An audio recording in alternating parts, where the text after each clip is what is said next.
Good morning, good afternoon, or good evening. I know it's one of the three, no matter where you are in the world right now. I am your host, B. Brooks. I'm with my partner in crime, Mr. Dalen Che, and we are Visionary Voices. What's going on, Dalen? How you doing? Doing good, doing good. We got a special guest here today. We got a special guest? Yup. What's so special about this guest? He is ECHS's top one student. Number one? Number one. Thought that was all me. the way, academic. Thought that was and me. He's the project man. Let me say this right. He the project manager for Project Give. The project manager. He's a Net Impact Student of the Week. Student of the Week? Times. Multiples? He's a Net Impact Forward recipient. What? He's got it more than once, I believe. Actually, I do believe he got it more than once, right? What that FAR award is, Dalen? It is a faculty advisor award. You get it from a faculty advisor. Oh. Dr. Clemens herself. Oh. And he is currently an Ivy League and prestigious university candidate. What? Names all around the big schools. Yup. We have the one, the only, the infamous Eli Samaran. What's up, man? Eli, how we doing today, man? Good, how are you? Well, that's some accomplishments. Obviously not as good as you, man. You're distinguished. Yes, sir. Distinguished. You're distinguished. Yup. Glad we got you here today, Eli, because we wanted to talk about Project Give and the big one that we've been tackling a lot this year, food insecurity. Yes, sir. Mm-hmm. Yep. And that's funny because food insecurity, when I first heard it, I had no idea. I was like, what does that mean? So now that I know what it means, because I've seen the work you do, I've seen how you guys move around. Can you explain it? Can you explain for the people how it differs from hunger? Yeah, so food insecurity is just your inability to consistently get food on the table, whether it be you're not close to food, like healthy foods, or you don't have enough money to consistently put food on the table. Whereas hunger is just a biological response to your body needing more food to get more energy and all the vitamins that you need. Okay. That makes sense. Now that you broke it down, perfect sense. So now everybody should know that everybody knows the difference between food insecurity and hunger. But what are the primary causes of food insecurity, and especially in our communities? Like, what is the primary hunger cause? So it's for sure rising food prices, because as things change and prices rise up, it's really difficult for people to consistently buy things, especially in people who are in poverty-stricken areas. And that's another cause too, is poverty. Not having enough funds or not having enough money, resources to be able to get the food that you need. And also, one thing that really kind of falls under the radar is food deserts, which is like basically picture yourself on a farm like at least 100 miles away from the nearest city, and all you have in your area is just one convenience store, and that's all you get. There's not really many fresh vegetables, fruits. Maybe they're rotten. Oh. And all you can get off the shelves is like ramen noodles, like boxed mac and cheese, honey buns, stuff like that. So it's just really, it's also you not having the access to that healthy food. Okay, that makes sense. How y'all let me forget to mention Janae up in here? How y'all let me forget? Janae, what's up? Hey y'all. You thought you was gonna get off the hook, huh? So, okay, so are there any misconceptions people have about who experiences food insecurity? Like some people walk around here, oh man, only people who are homeless have food insecurity. That's not true, right? I know a lot of times I was working, and we had some food insecurity issues, right? So it's not just a certain group of people. Anybody can experience this, right? Yeah, it's that. Those are the two biggest misconceptions, that if only homeless people are food insecure, that's not true. All right. Like if somebody has a job, they can be food insecure as well. And that's another thing people say, is that if you have a job, you really shouldn't be food insecure, because you should be having money and stuff like that. But with all the bills that you have to pay a car note, car insurance, Yeah. health insurance, rent. And all that is gas. going up too. Exactly. Not just food, car insurance, rent going up. Everything is going up. Yeah, you have to prioritize where your money goes, and unfortunately, food is one of the first things that most people think can go. And you said it best. Yeah. The economy's going up, so it's hard to keep up with all those payments these days. Yeah. So, well, you already answered that question. I was going to ask you what group is most affected by food insecurity, but there is no really set. It's just it hits where it hits. So, how does food insecurity affect children, seniors, and working families differently? Okay, so children, it's really hard on them, especially when they're developing. So the lack of like nutritious food that a child has, it affects their development. They will have a weakened immune system, which means that they won't be able to fight disease as well. All right. And that could lead to early mortality rates, unfortunately. And also children really don't have a car to be able to go drive to a supermarket or something like that and get the food that they need, because you can't get a license until you're like 16 years old. All right. And you could also you could make the argument, oh, children could just bike, but nowadays there's a safety issue, Right. and most parents won't feel comfortable with their child biking out of their way just to get the healthy food that they need. Right. And with seniors, specifically veterans, it's a lot more difficult for them to get food because they can't work anymore. If they're retired, it's usually because they're disabled in some manner or their body doesn't function the way that it used to, meaning that they aren't as energetic, they aren't as nimble, they have trauma, so they really can't put themselves out there to work to get the money that they need to get the food. And it's also just a lack of resources, or a lack of resources available to them to really get that food. So it's unfortunate for those who serve this country. And then for working families, man, like families, like imagine both parents working and having several children, because nowadays, it's more common to see several children in a home with two parents that are consistently working. Right. They have bills to pay. They have to take care of the child. They have to put food on the table, and more than likely the check that they get, that's all that they're gonna have for a while. Right.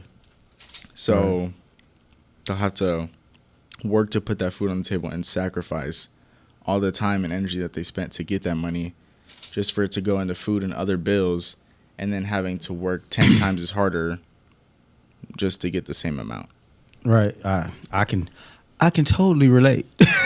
Totally relate, because we that was at times that was us. Me and my wife working. We had 3 kids in the house, so us constantly working, everything going up, and then you have your goals that you're trying to hit too as a parent. Because hey, you're not just working here to stay on janitorial, or you're not just working here to just stay in the mailroom. Yeah. You're actually trying to advance. So it's sacrifice that goes there, definitely. So what are the long-term? Well, yeah, we kind of answered that too, but let's kind of touch on it a little bit more, especially with the mental health part of it. What are the long-term effects of food insecurity on physical and mental health?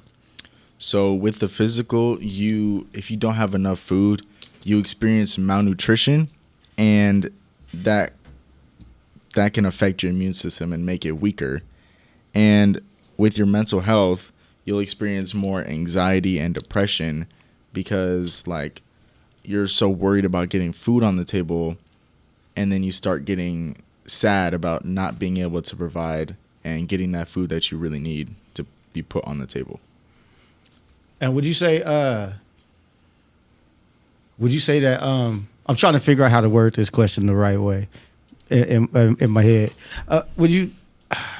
The children, we talk about the kids a lot, and we always talk about the physical aspect it has on the kids, the amount. But what about like the academic performance? Like, is that like they can't concentrate type, like how does that affect them? So, like if you're hungry, your mind starts rushing. Like, okay, what am I gonna eat? How am I gonna get this food? Like you're just sitting in class, and then your stomach starts rumbling. Like, oh, where am I gonna get this next meal from? What am I gonna eat? What am I in the mood for? But for children sitting in class that don't have that luxury of the choices, they don't seem to concentrate as well in class. And this can also influence higher dropout rates. You see this with families that that are food insecure, that children decide to drop out of school and start working so that they can get the food that they wanted and that they need. Yeah, we've seen that. We've seen that before too. Outstanding. That's I like how like you're in tune with it. Like you know what it is. You know what I mean? Like some people my age have no idea what you're talking about. And you're just on it. Boom, boom, boom. I'm loving it. There's a lot of information out here for y'all folks. All right. Make sure y'all paying attention. All right. So would you say food insecurity is an economic consequence? Is a consequence of the economy, or would you say it's vice versa? No, the economy really affects food insecurity 100%. Sweet. So let's talk solutions. All right. We got to talk some solutions. What programs or policies are currently in place to combat food insecurity? Like who's keeping up the fight? Okay, so there are several programs that I've personally found and that I've agreed with their mission statement. And you work with them. You work with them. Yeah, you set that partnership up. I can tell, let the people know you was locking it down. With them. All right. So some like higher scale ones is the Emergency Food Assistance Program, and their goal is to get food to food banks so that people who are food insecure can get that food and not have to worry about where their next meal is coming from for a little bit of time, at least a week or two. Then there's SNAP, the Supplemental Nutrition Assistance Program. Okay. Basically the same thing, getting food to families that are in need of it. And then another one that I've kind of seen someone in my family experience is WIC, the Nutrition Program for Women, Infants, and Children. Get the nutrition to the mother so that way the baby can be healthy, and also when the baby is born, formula, baby food, clothes, diapers, wipes, just money to help the development of that child. And my sister actually used that program. I helped raise my nephew, and it was just nice to see that she didn't have to worry as much, and she was able to get what she needed for her son. And it's really nice to see that there's that level of support and that comfort and that pillow. And then there's also the one last large scale one that I feel like most people in school can really appreciate, and families too, is the National School Lunch Program. Which reduce the cost of lunch or eliminate it altogether for families. So that way the child can really eat. Right. So don't we have an Eagle Nest food pantry here, right? I was about to say, why you Do not you telling work me? there? Do you work there? Tell them about that. So for Central Texas College students, we have the Eagle's Nest Food Pantry on campus located at the Clear Creek building. It's open from Thursdays 11 to 1. And you can go online on the CTC website and look at the information. There's an email. You can email saying that you are in need of food. It's a completely anonymous process. Your name will not be shared with anybody. Beautiful. You just come in, sign a few documents, and you get the food that you need, and then you just go about your day. Nobody will bring it up to you. And if you are really scared about like people noticing you and stuff like that, you can literally just have it to where our faculty advisor is the only one there with you. Oh, wow. That's good. It's really nice because you get to see like people like really comfortable with getting the food that they need, because obviously it's not a comfortable situation to be in. Yeah, definitely. But we try and work it so that way people are comfortable in the uncomfortable. I like that. So, how can people help join the fight? How can they help join the fight? How can they indeed? Get up. They for real just got to get up. Like, just understand what's happening. Do your research. That's the first step. Do your research. Don't go in blind. Because there are places that are already existing to help. It's just people don't know about it.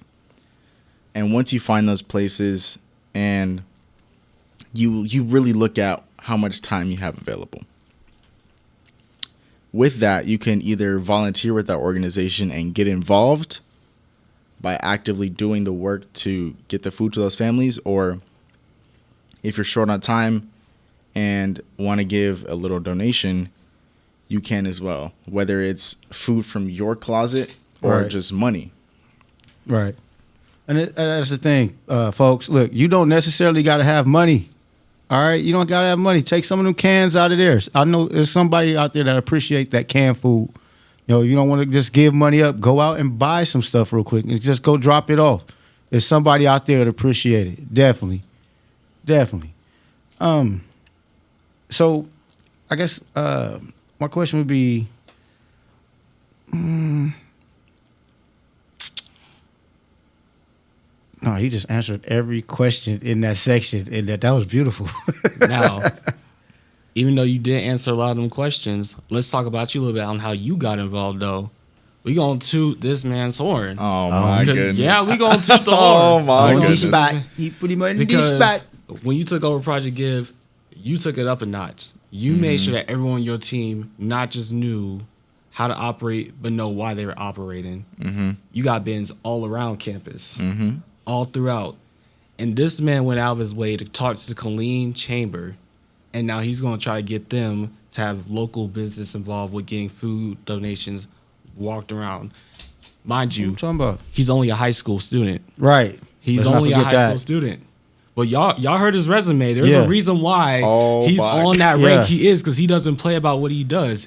He cares about the results. Facts. He looks at his team. He makes sure that every single one of them, he has his team, as we speak right now, going to stores and making sure that they're able to give out donations to the food pantry, to Project Give, and to the students with food insecurity.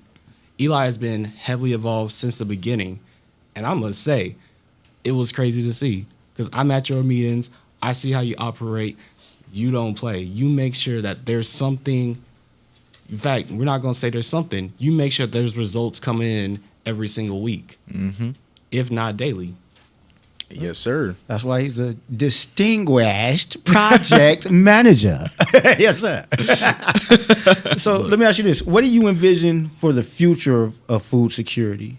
Like where do you see it at with all the work you putting in? If the community was to get, but if you could get 20%, just 20% of the communities behind you, what would you see? What would your vision for the future of food security be? Man. Every family will be fed. That's all I'm saying. It would be very secure, because it's just people aren't aware of the issue, and that's the main issue, is that Is people aren't awareness. aware of it.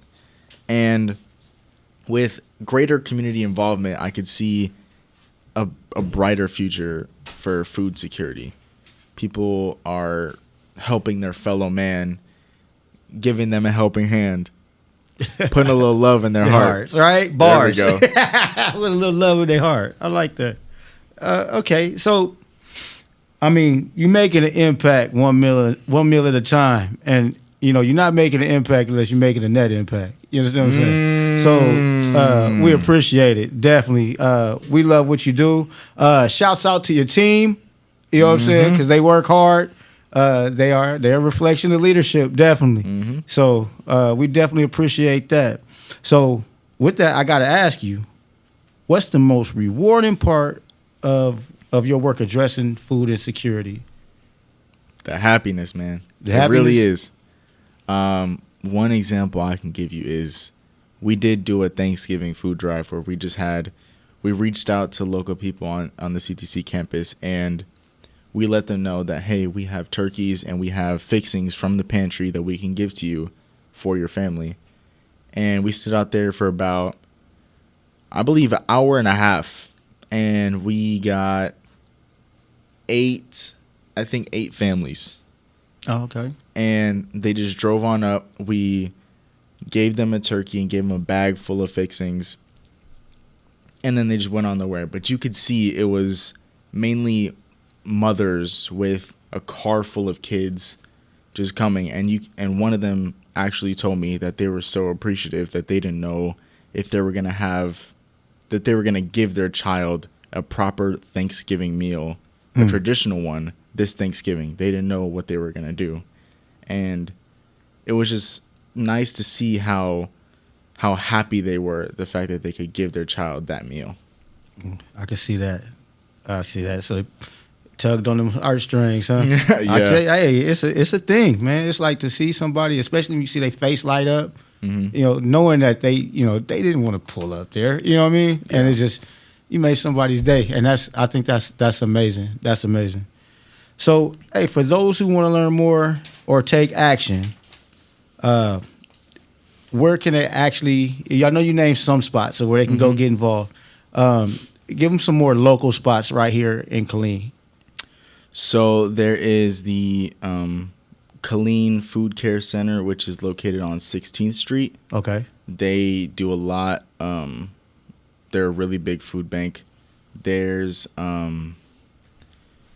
you could work with the local chambers of commerce, like the Killeen one, Coppers Cove, Harker Heights. Right. They do a lot for the community as well. And obviously, I'm starting to work with the Killeen one. Yeah. Woo woo. Yeah. Yes, sir. There's a pantry at a church. And if you are a CTC student, get in contact with Professor Murphy, because she goes there every Saturday. It's her church, and she runs the food bank. Basically, it's just cars and lines of people that come in. Is that off Florence? I Southside Baptist? I think so. Either Southside Baptist or Destiny's Outreach? I think so. Yeah. Yeah. Okay. I know exactly what you're talking about. Yeah. Basically, it just has lines of people, and they order all the food, and then they just hand it all out. They don't ask for anything in return. They just hand it all out. Okay. And also, for people listening too, you can also call 211 and get information too on local food pantries and food banks. If you're in need of assistance, you can also pull up there, and they'll put the food right in your vehicle, everything like that, and you just drive off. So it's a lot of different options, and I'm glad we were able to get somebody with the know-how to tell y'all how to get what y'all need. It's been a great interview. Great Yes, interview. You're accomplished. I see you. You're distinguished. Thank you. Dalen, you got anything?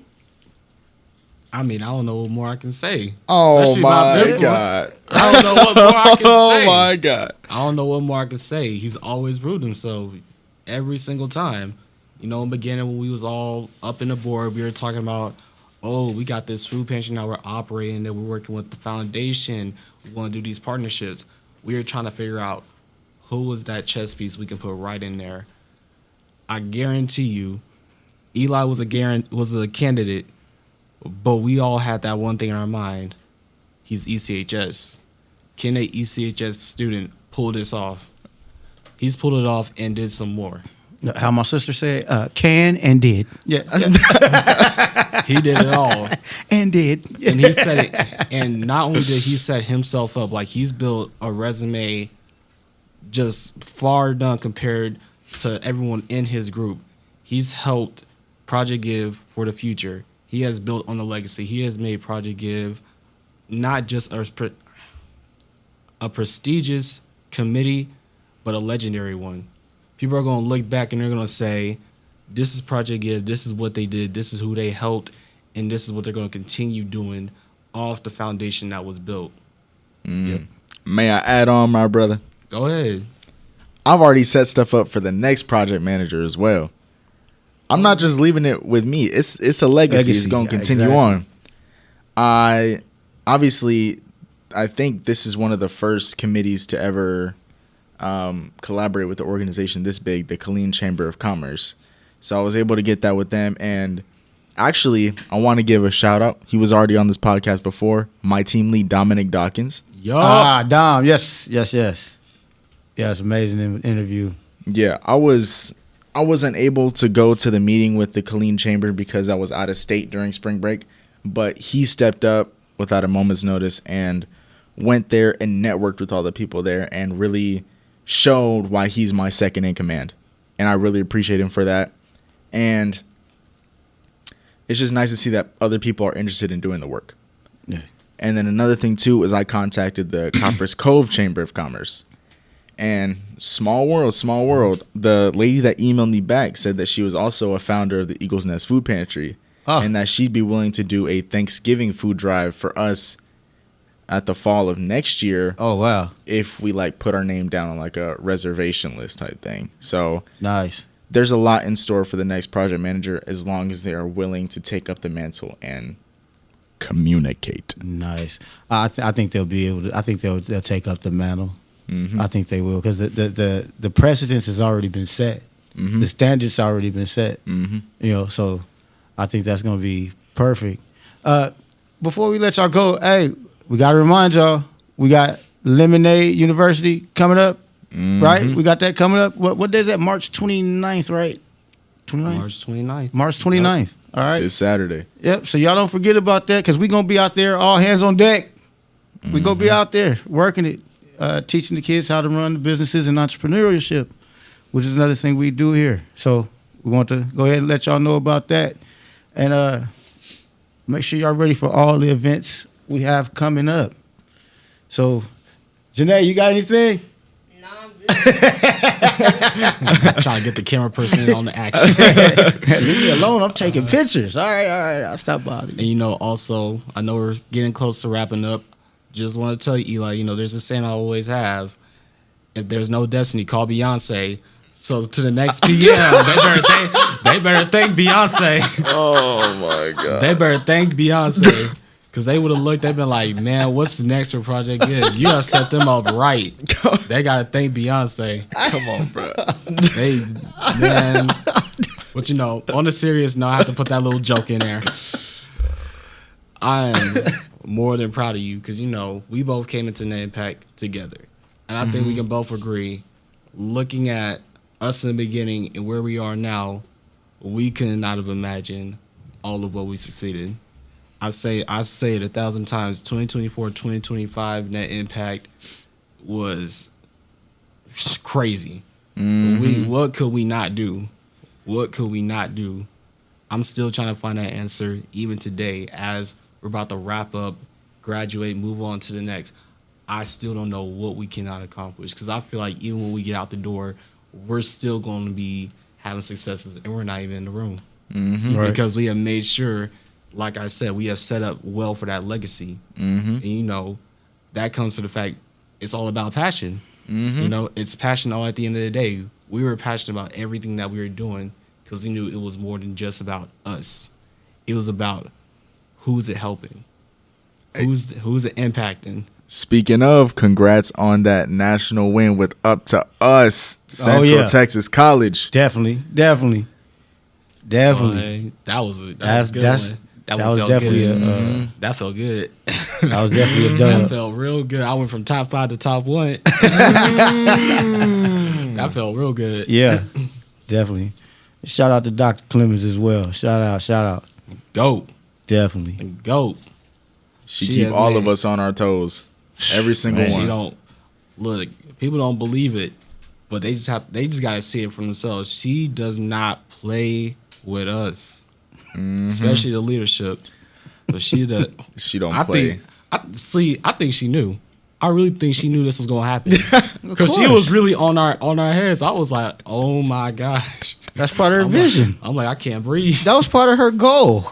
She literally sat here. That was part of her goal. That was part of her goal. She saw the pieces and she said, all right, I'm about to play chess, not checkers. Right? She knew. She's like, I got queens, kings, horses, and Trojans. I got everything. I got everything I need. You say horses and Trojans. There ain't no Trojans in chess. This I don't- It's not even called a horse. I don't play chess. bro.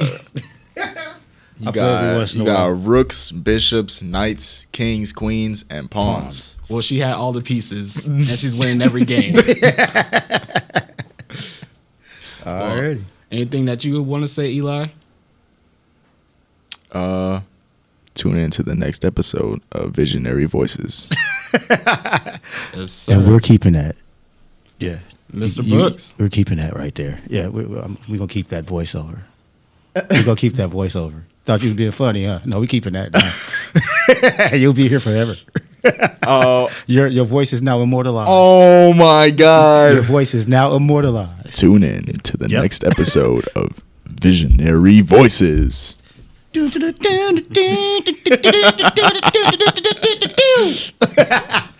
Good morning, good afternoon, good evening. I know it's one of the three, no matter where you are in the world. I am your host, Mr. B. Brooks, and that's my partner in crime, Mr. Dana Che. And we're not starting over. Oh, We're bro, I ending thought the we were show. starting over. I was about to. I'm going to do it again. I was about to start tweaking. Oh, you can fix it in the editing. He done messed up the whole outro. Good morning, good afternoon, or good evening. I know it's one of the three, no matter where you are in the world. I am your host, Mr. B. Brooks, with my partner in crime, Mr. Dalen Che. We had our special guest, Mr. Eli Salmaron. What? What it do? And we'd like to thank our camera person, Janae.